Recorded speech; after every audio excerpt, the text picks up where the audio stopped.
Gamente. Gamente ene ian. Gamente ene an. Gamente ene wan. Jo matie maloni. Gen tie machalo. Louis gamente. Louis ye. En kita wan tika papele wo maja. Watika yenyo. La wirodi. La wirodi. Not madong doro kaka. Kimalo. Not madong doro dulwodi mukenani. Kimalo. Not madong doro kancha. Kibai lo makamekwa. Unyo chek mete kwarwa. Kimalo. La wirodi. La wirodi. Ere bere not. Madong wan machalo kaka. Achuli. No mirwa kep gene kome kono wa ngeni. Ere ye. Duan wan luak. Melo ba choli bot ngato mo ke kere wido bokai yup mo ke ken ma mero biyo ilo ba choli laro dok mo ke ken ma mero biru tie iko ma choli kon ke laro ke gan kan wonyo ke laro ke kamo kene no mero la wi pa ju tie iya yom ni joman magiyero la wi rodi mabu chako yero la wirudi lo man me la wirudi ni o chake no wan pia ke nyale wan jo mukene gobe kwana ni Pilipo adon la loyo mabe ya mo berutie Pilipo adon rora wich rorolia rorla goy rorogo rora jan you see adele rora nagi yam guberudie gem yam ikar ge machoncha gem gubebero pen machalo rodi pa choli menerne ni orodo kari ka bedni ruot man loyo dok ganne dok cherene dok kan mame orodo omirwa peru ki la wirodi not ma unify not maribo daro wen weko daro beda chen daro logo leba chen duana chen daro wora chen chen wori wa ma meko ma yam chon gupi chako timone pegu timo ki buomi chota wan leba chako deni pegu timo ki luen ki bora yam gen pegu nuo gamente kabariyo gen yam buyo ki piki kendi Rodi wa madon, Rodi young buberu are very independent. Ikari gi meyero, anai kimgi makong teo, ka weko kila wore, dok chere mene machako, ka dok chere mene madobo, ka dok chere mene magigo. Yang buti mujem makin man. Mabere wan kare ke kare. Rodi wa matie kire kare bere ke noyo botwa ni jemne yang butie. Do mo matin weko wan wachi donyo ka pape ikin wake da maro bedo tama marait tama ma karulaju miri ma karulaju ene don walone tamani miri mo karulaju ma jomone ke merne jemi ubedi ikit magien ke mero keken ero pe kit malwa mo kene mero Gamente mero Cwak Kibotwa Gamente mero Cwak Kibotwa o wewa Bible wajini mi bot chija jemi pa chija duok bot kai chelo jemi pa kai chelo don wan machalo kaka chuli o miruwa ngene ye mana wuti mene beru ye mo mapire tek to twal karka beru time within minutes onyo dakika mano pire tek to twal pian ye ni be konyo jemi mapol pe lo bajuri ke ken pe no dan Uganda ke ken en to be konyo wan machalo ka achuli ka luo ikit medor pachiwa ne chake gang kan Afrika wakwo wen lu tiro luo magiti wo gipi coping kit look mabe tela mabe mador pajo gitiaro kere wo ci wan wo was spreading kaka mo ke kere bulobo kai che ke wa binya gin ma loyo ere ni kau no wan luak me a chuli wo wen kau no wan ju ma lo le wo wen kau no yam wan wa mare ke ken wa kita wa maro kere kan japa chuli miela chuli ma pari miel luo ma pari kau no wa twero kwanyo la nyut ma be ki kum wan ke ken wa kita wa maro kere te kwarwa ere mi wa ma ki darawa ono gino mo mangai wa pere amera wochu won machara do Gamente wan machara do Gamente aramero mi tam an la mi tam kit ma won ngeu amero mi tam bod wani malope ke ye makiyero la wo makitimo rot santo zapire medok machara la wirudi manyem amero ya mok cha den kora wajini am tam bot wando Gamente nyu ngato mo ke ken ma tiu pi Gamente ka kamo ken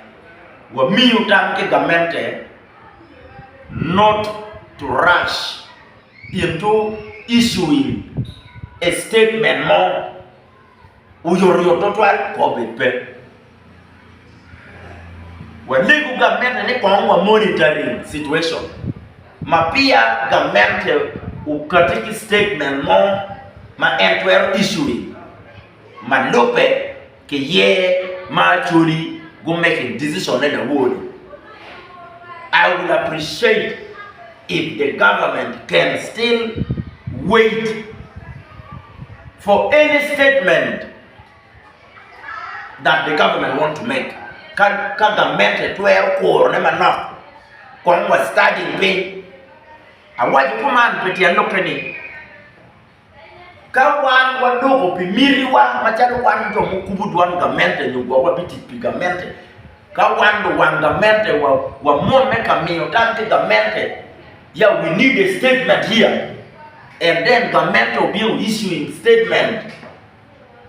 ma statement ne doge diri maya kit me withdrawing mo do teko yit Gamente pier ka you making a statement Madam ingela jam jim da ko ta me ma part ke pa jim in be withdrawing such a statement no you kon wanero no tera manyen ni maki yero ni lokman maki tia ko le to twali ko kini mon ti lo ada lu tera ni mon ti ma ku bi ti pi kar ma nok duration ma nok ma wa be mi kini mon gubi ti mo be rana de tampa lo pian wan ma chalu Gamente watika mnyako Cwak Kibotwa Loak Gamente mo ke kene wi lobo kai la bon Cwak pa loak Gamente ne beru so unpopular very unpopular but Gamente matiki Cwak we ene majority people ka upicher kana no karuri unen the majority people the majority supporters unen the majority well wishers ene kenen ka upicher no kaye unen the majority voters u focusing on the majority voters one wote kamero Cwak pi Gamente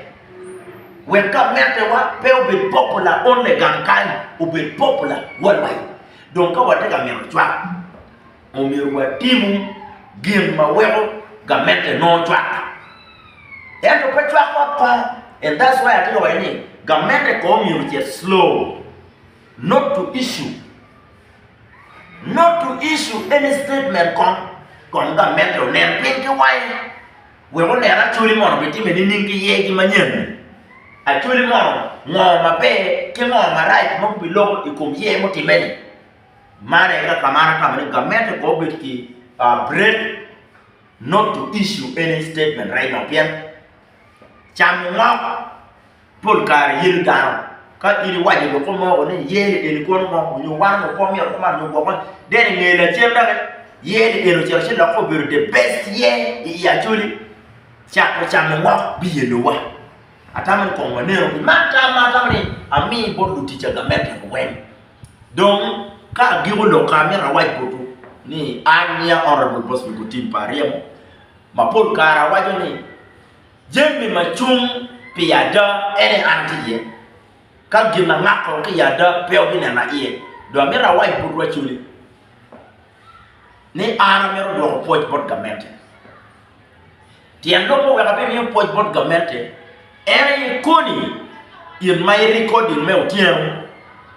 abikati amir ni wurunge ni peo biro president Museveni momiro ere yo bin ka konyo wa we constituency maka medwa peo biro Gamente onyo Museveni me biro kanaro wa ki ya durwa wan machara lutela maki yewa wan machara lutela maki gerwa ki wan machara lutela ma wa diera ne watwe ko nyo pajo umiru wana yo wa bet kan do ko opportunity ki kelo ne podwa wa bet kan do ko jim mabejo development kelo ne pajo wana ye mi wa cheka do ko kwan wa kelo pilo tia wa cheka yenyo kama teach ti iye wa twa do tia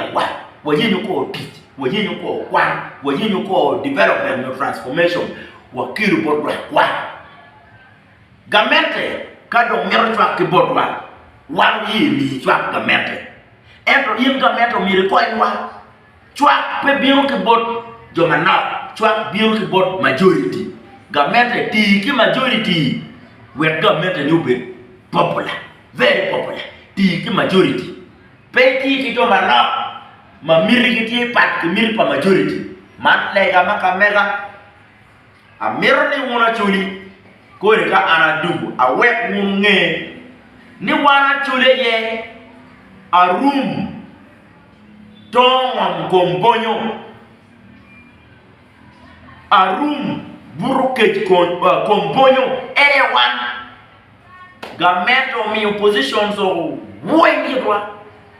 Gamente mi opposition so wengidwa ko ni arabe biro ka nyuto position ka tiele manu tira chuli kikero ki iye ento pe watika no moje in ka donga mento mi position no inde konyo blokini ning dong pe mita ni president da kore ngo ke kama MTE ka obin ka konyo dano we ya guli kon president do mi mandate president mi power ma inde priority kwere president do mi directive ma inde priority kere me ko bloki amero ni won ko nge lutino wu matiki position Gamente positions ma pari amero ngegi ko na amero nge positions so wema watikere e na ban do na boya e na ban do kiti ma reni kintan e na ban do kitika yako kitia yako donyo wa ya ke chingwa ni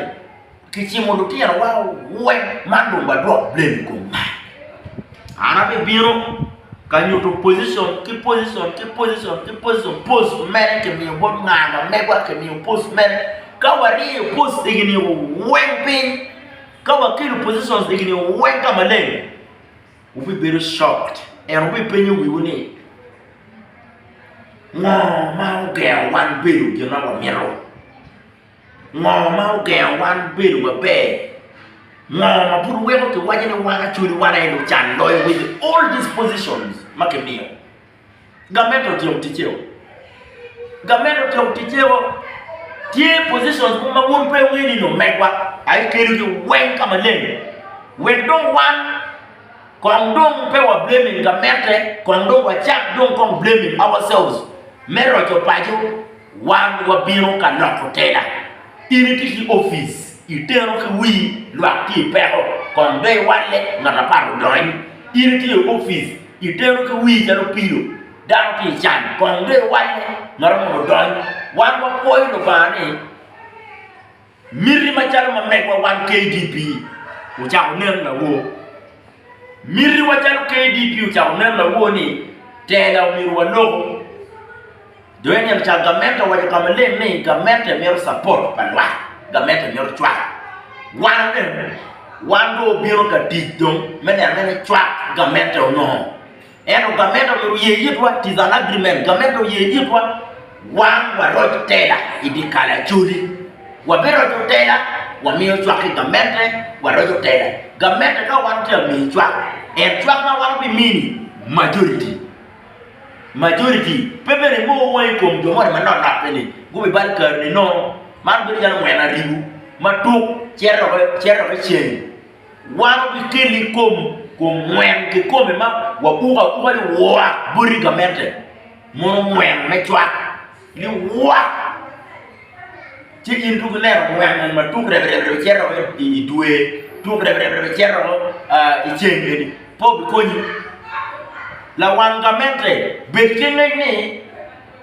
chwak ma Gamente ne ropeo bi kuri chwak ma berja mwena ribu e ndi ko chwa ma ka iti ariya ne ci dwale ke waya iti ariya ne dwale ke korro iti ariya ne donyi moy donyi senganye donyi mon bien ma Gamente ti amere ene chwak lu mugo wan ti atera don wa chako lokotela medo chwak lokotela medo chwak lokotela medo chwak konkone arabe bio a new positions matio we ngene wan buru kech ko mwen arum buru kech ko bonyo luak positions in abi bina new ti do wa peni wiwa kada da positions in mekwa Gamente mi position ki ko ngola kiji Gamente mi position me la ko wa Gamente do ka mi position me la ko wa Gamente mi ruye ni ngata do petika ti position ma Gamente mi me ko nyodwa o wale